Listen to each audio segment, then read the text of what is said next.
we hate that for the families. It's never an easy thing. So our thoughts are with them, very much so. Our family assistance group has been working to assist and inform the families and survivors. They'll continue the support throughout the entire investigation. Max Green, who's leading that, is with us today. In fact, Max and I just finished about an hour and a half ago a briefing for the family members of the similar information that I'll be briefing you. We want to go into a little bit more, since this is our second day of explanation of the NTSB's process and parties. We've been using this practice for about 30 years. We offer the party status to those government agencies, individuals, operators, government officials that may have experience or been a part of this accident. We conducted an organizational meeting, as we said yesterday, and established the parties. They are primarily the same in that it's Honeywell, the engine manufacturer, the Federal Aviation Administration, NACTA, which represents the air traffic controllers, and we also have one clarification. Due to the Mitsubishi aircraft being manufactured in Japan under the International Civil Aviation Operators, Annex 13, we offer accredited status to the Japanese Safety Board to be a party to this investigation, and through that accredited status, the manufacturer, Mitsubishi, will be considered a technical representative to the overall party structure. It's a small nuance, but we wanted to clear that up from yesterday to make sure we had the right language. We began to put together a multidisciplinary set of groups to investigate every accident of this investigation. The team is being led by Albert Nixon, who is here with me now as the investigator in charge. Albert is a 12-year veteran of the NTSB and over 30 years in aviation in general. He's out of our Phoenix office. He's also a certified airline transport pilot, one of the higher ratings. So he's been pulling together a really good team to help us work through this. To give you a little bit of update about what we've been doing and how we've been doing that. As of this afternoon, we've had our drone and UAS team in. They've done a full aerial view and mapping of the entire wreckage location and the surrounding area. They completed those activities about 2 hours ago. And they have a lot of good imagery that we believe will be very helpful for the post-impact inspection and evaluation. We've also conducted additional video and photo documentation of the scene and surrounding areas. And I want to call out again Columbia Sheriff's Office.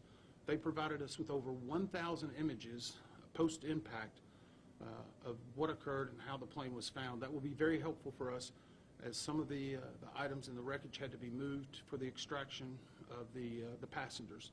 So those are very helpful details, and they've been very accommodating from not only having a command post but security on the scene. So the community's been very welcoming and helping us in this overall investigation. We brought in a team of air traffic control specialists who have assembled. They've begun interviews. They're doing those interviews in the Albany Air Traffic Control Tower, which was controlling the aircraft at the time. We are beginning the interviews. Those will go on for the next week. We'll be interviewing every one of the controllers that were involved in the entire flight and making sure that we're getting all the details along with the management. The FAA has brought an air traffic control manager from Harrisburg, Pennsylvania in to help facilitate. The reason for Harrisburg is it's a similar sized tower that does similar operations, so we want someone who can assist us as a technical expert that was not in the tower itself. It's a normal and customary part of our practice.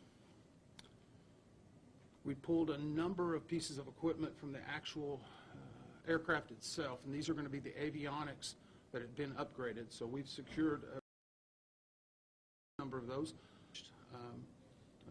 None are in its pristine state due to the force of the impact, but we do believe that they may be helpful in whenever we get them to the laboratory to being able to determine whether they were working and the accuracy and the level to that. From that, we've also secured multiple memory cards, and those are being sent right away now to our laboratories in DC, where we have a team of experts that do recorder device and downloads, and once they get there, we'll have a better idea of what additional granular data they will provide. But we were very happy to have pulled those additional memory cards. We have begun the prepping for the engines, and they are being transferred. They will ultimately be torn down in Phoenix, Arizona. And so we anticipate a full tear down of both of the engines, and Honeywell obviously is working with us very closely on that. Aircraft recovery experts have arrived on scene. They arrived a few hours ago. They're currently working on the extraction of the aircraft itself. We anticipate this will be concluded by tomorrow evening, at which point the wreckage will all be moved to a secure facility in Massachusetts, where part of our team will relocate in order to do a more thorough examination of the aircraft itself and the structure. We've also received from the FAA ADSB data. This is Automated Detection Surveillance Broadcast. It's commonly referred to as ADSB. We have received that data from the FAA, and that gives us a much greater fidelity of information regarding altitude, speed, location, trajectory. It will be overlaid with a number of the other parts of our investigation, including the air traffic control radar information.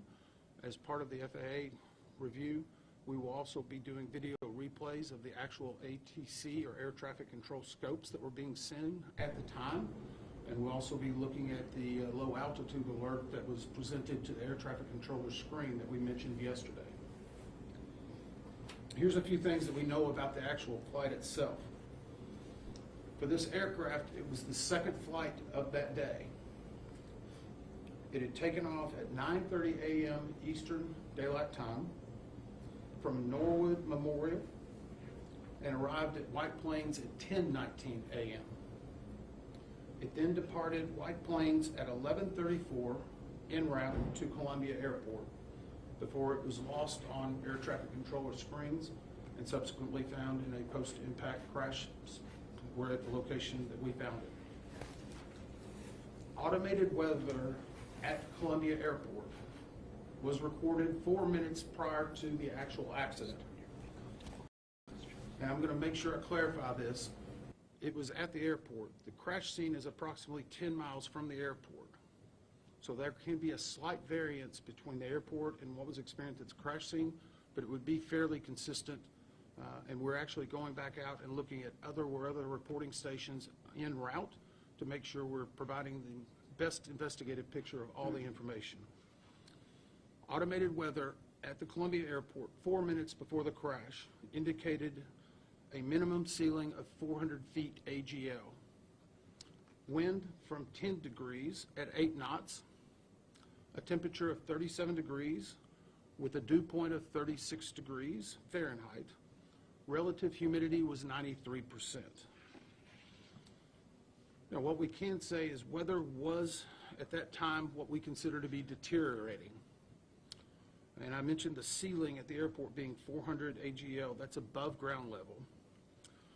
At 400 feet AGL for that approach at that airport, it would be the minimum for a landing under an IFR, or instrument flight approach. So at 400 feet, the altitude would be the absolute minimum, 400 feet ceiling would be the minimum for that type of landing on that approach at that time. We have reviewed some of the records regarding the pilot of this aircraft. And if you look at the Mitsubishi series, you may notice that this type of plane requires additional training beyond just a normal FAA private pilot's license. We're reviewing all details regarding that pilot and the licensing, all the inspections, all the check rides. But for this specific aircraft, additional training was required to operate it. The training was completed and the pilot was proficient. It was completed on October 8th of 2024. Our teams have been working around the clock to try to gather this information and put together the facts that will help us determine what caused this accident, and of course help prevent such tragedies from happening again. Now I'm going to ask if the IAC to come forward and tell you a little bit about some of the working groups that he started to establish that will ultimately lead to the investigative report. As mentioned, for the investigative update, we formed several teams. The first is a weather team, and obviously, as you mentioned with the weather, they're gathering all the pertinent weather data from the National Weather Service for the accident. Previously mentioned, we also have an ATC team here, plan to be here all week. I'm not going to, I think you talked a little bit about it already, but their role is the reconstruction and review of the air traffic control services provided to the accident aircraft, obviously. And this includes flight track, surveillance, radar, ADSB, etc. And any, of course, any communications with ATC. Another group we have formed is structures, and basically those are the ones that are currently on scene finishing up. They're looking at the airframe, the engines, and also they'll be looking at impact angles, and they're trying to determine the angle the airplane impacted and also the attitude. So that's being worked as we speak. And finally, power plants, the engines. We mentioned where they're going ultimately, but obviously they'll be looking at the engines and the propellers and all the accessories associated with the engine. Thank you, Albert. So these, as I said, they've been working around the clock. As to our schedule going forward on the investigation, we're working closely with not only the parties to gather that principal evidence and key measurements to expedite on our on-scene activities. Our goal while we are here is to collect all perishable evidence that can be stored for later examination and evaluation. Once that is concluded, the team will wrap up in the area. We anticipate being in the area, we believe, another 5 days, depending upon weather and what we find. However, if we need to stay longer, we will. If we need to bring people back at another point, we will. But we feel comfortable with where we're at currently in obtaining that perishable evidence. We've made good progress today and yesterday, and it's still very early. Our objective is not just to find out what happened, but why it happened, so we can make recommendations so this does not happen again. We're not going to be speculating about what may have caused the accident. We hope to have the preliminary report out in 30 days and the final report in 12 to 24 months. However, I do want to stress, if we find a pressing need, we have no problem issuing an urgent safety recommendation before then. The NTSB has had a history. In fact, we did a similar urgent safety recommendation. I was the board member for the DCA crash. Once we found information that we thought needed to be corrected immediately, we will make that urgent safety recommendation to either a manufacturer or to an organization or a regulatory authority. So we hope to have the investigative report in 12 to 24 days. We will be sending out, as I said, the preliminary report. It will have the facts of the accident itself, more information that we've pulled together regarding additional reports. This will also be probably our last media briefing on site, because at this point we know where we're kind of going with the investigation and feel comfortable with where we're at. I'm going to stress again, we ask anyone that has any information regarding this, and I mentioned yesterday door cams or ring doorbells, things like that. We don't believe, because of the post-accident or the accident video, we don't believe that there would be any reason, but even if someone finds a little piece of something in their yard that may not look right, please contact us. And the email address is witness@ntsb.gov. That email address is witness@ntsb.gov if you think that you have any evidence or any information that could assist in this investigation. Those tips and clues are usually very helpful for us. Since this will be our last briefing, I also wanted to call out the first responders who were there, and they did a really amazing job considering not only the notification but the conditions. There's a lot of jet fuel that is in that area. I know a lot of us had to decontaminate 3 times yesterday in a wash bay, and so they were really working very hard, and we're very appreciative of their efforts. Those are really truly unsung heroes of your community. Those first responders who were involved in the initial response were the Columbia County Sheriff's Office, the New York State Police, the Community Rescue Squad, the Craryville Fire Department, the Hillsdale Fire Department, the Columbia County Fire Coordinator's Office, the Columbia County Coroner's Office, the New York State DEC Spill Response, Greenport Rescue, and I would also like to mention the school systems in Columbia, where they've allowed us to use as one of their facilities in their wash bays as we've been doing some of our meetings, and also LifeNet. The Sheriff's Office and others were hopeful enough that they actually had an air transport on call if necessary for this incident.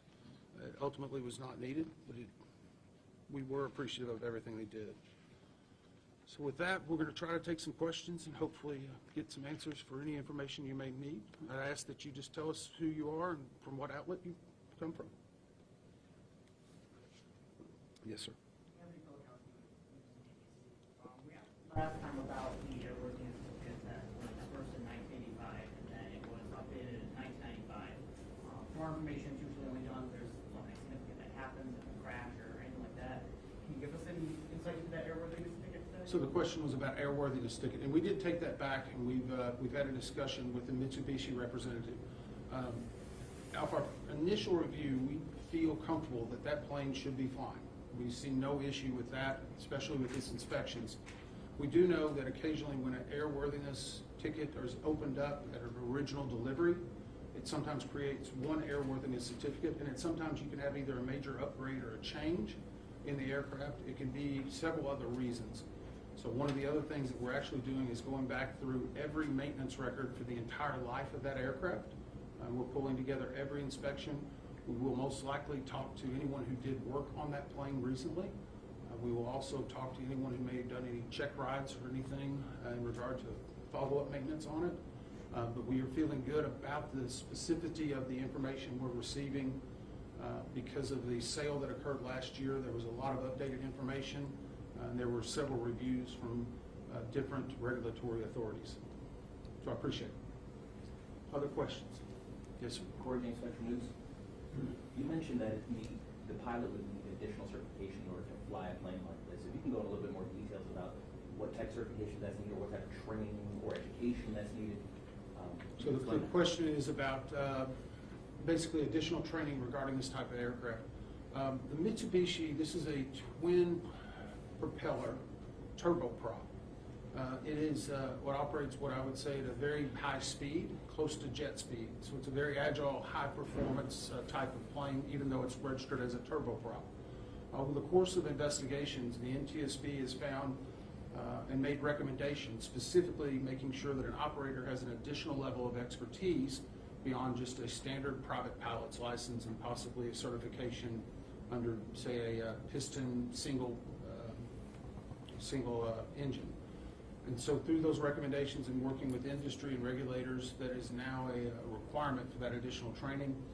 I believe it's around 8 to 10 hours specifically to that aircraft, but we do know that we verified that this owner and operator, and we have confirmed the owner is the same person as the operator, that this owner and operator went through that training and was fully certified to be on that aircraft and flying.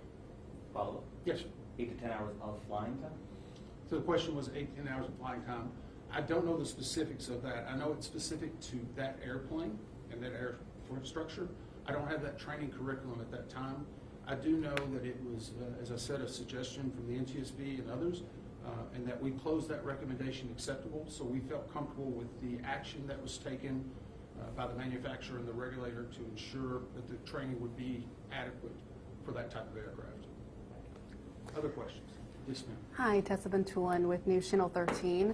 The question about the year of manufacture in 1985, and then the year that it was certified to be safe to fly was 1995. Anthony touched on this. Is it normal for there to be a 10-year gap between that time, and then also that you said it should have been flying fine, that there could have been major upgrades or changes? Is it normal for there to be a 10-year gap for all of that? So the question exists about some records that show 1985 versus 1995. I would say we're digging into that further based on the question. But I would say this, with airworthiness certificates, there can be sometimes events that change it after a 10-year period that may say it needs a different or a new airworthiness certificate. You could have in this model, you could have a major modification change, such as the propellers. The propellers are a very specific and unique thing that could change the airframe itself. We will, as part of our investigative process, we will obviously be looking at that, every maintenance record. So right now, we don't see information that would lead us to the fact that it was not airworthy at that moment. But the history of the aircraft, along with the history of the pilot, what they were doing 72 hours before, what the air traffic controllers were doing, all of that will be a part of that investigative report that will ultimately come out, and it'll be a part, while it's not in the investigative report, it will be a part of the docket that will be released publicly. One of the main things we want to do is be as transparent as possible with all of our investigative material. It's important that the public have trust in the investigative process and that we've not only ruled in but ruled out everything that could have been a contributing factor to this accident. Yes, sir. Sean Kavanaugh, CBS 6 News. Do you have any information on how often this plane was flown? The question was the amount of usage. We are pulling those records, and I would say in the amount that this plane was flown could be a relative term. Some people may use a plane every day. Some people may use it once a week. Some people once a month. The reason why we wanted to indicate it was the second flight of the day may be helpful to our investigators in regard to not only condition but startup from a previous flight that may have occurred. And so we have an idea if there was a storage issue, possibly there was movement damage, or that something was fluid leak. Those things factor into, but that's one of the reasons why we wanted to offer the second flight of the day and the timing of that. Obviously, no reported problems during the first flight that we know of at this time, but we will be talking to that, and that's also, we've talked to the FBO operator, the fixed-base operator, where the plane landed and took out from at White Plains. That is how we initially identified the 6 people that were on board from video of them actually getting on the plane prior to the crash. Additional questions? A quick one here. Have you guys obtained any ring cam videos as of yet, or any sort of videos or tips from the public about this crash? The question was about additional videos or tips, and I don't believe so. I was looking at the IAC to confirm. I know we have had the one video we had from a general location. The way that works is whenever people reach out to our witness at NTSB.gov, there's a certain clearance process to make sure that it's valid information and worthy of ours. And I got to admit, 24 hours a day. It was a late night last night. It was early morning. So those typically filter to us from our response operations center, and there may be a little bit of a small lag time. I know the investigator in charge mentioned he's got about 12 phone calls to return just from this morning. So I don't know if we have anything yet, but we're very appreciative. It's very often that those tips are very helpful for us. They help paint a better picture. So that's the reason why we try to reach out to as many people as we can. I will again stress, we don't believe that there's anything based on the one video we have that there was any type of mid-air breakup. But if someone does find a piece of debris, most aircraft parts typically have some form of serial number on them. If you were to find anything in that general area within a 5 or 10 mile radius as you're going through, I'll go back to the Alaska 1282 investigation we did with the door plug. It was found in someone's yard later that day. Those things you never can tell when they will pop up. So we want to try to get that witness at ntsb.gov email address in case someone would find something in the future. Last question. Anything else? Roger Henry, Nielsen Times Union. The one camera, the images you have from that, would you be able to say where it was being shot from, and does it have like a wide angle, or does it just capture like part or the end of the impact? So the question is about the video again, and this was, it's an important part because it's helping us. Again, it was in a close vicinity of the crash. The exact frames per second, I would say, caused a little bit of a skipping. You can see the initial plane come into the frame, and then there's a good clear image of what I would call the profile, the full profile. If you can imagine seeing a picture of a plane on the side to a certain angle, you're only seeing that side. You're not able to see everything across it. So if you can imagine a picture coming across at a full profile, that lets us know, and that's the reason why we have a better degree of confidence that there was not some type of specific breakup. And so that picture actually helped us. And then from there, it jumps down into the impact. And the impact, of course, had a large amount of, I would say, debris that came up from it. So those are the specific frames that we're looking at. And that was, again, very helpful. The Sheriff's Office was able to give us, before we took off from D.C. Saturday night, they actually did a video camera with the video camera. We actually flew in one of our people from our CIO's office, an IT specialist, specifically to help us with this, but more importantly, they were at the location whenever we were able to obtain the actual master copy And so that's the reason we brought in a CIO person. We want to make sure we're investigating every possible aspect of this incident. We appreciate your time. Again, our thoughts and condolences definitely for these families that are affected. We'll look forward to bringing out the preliminary report to you in 30 days. Thank you.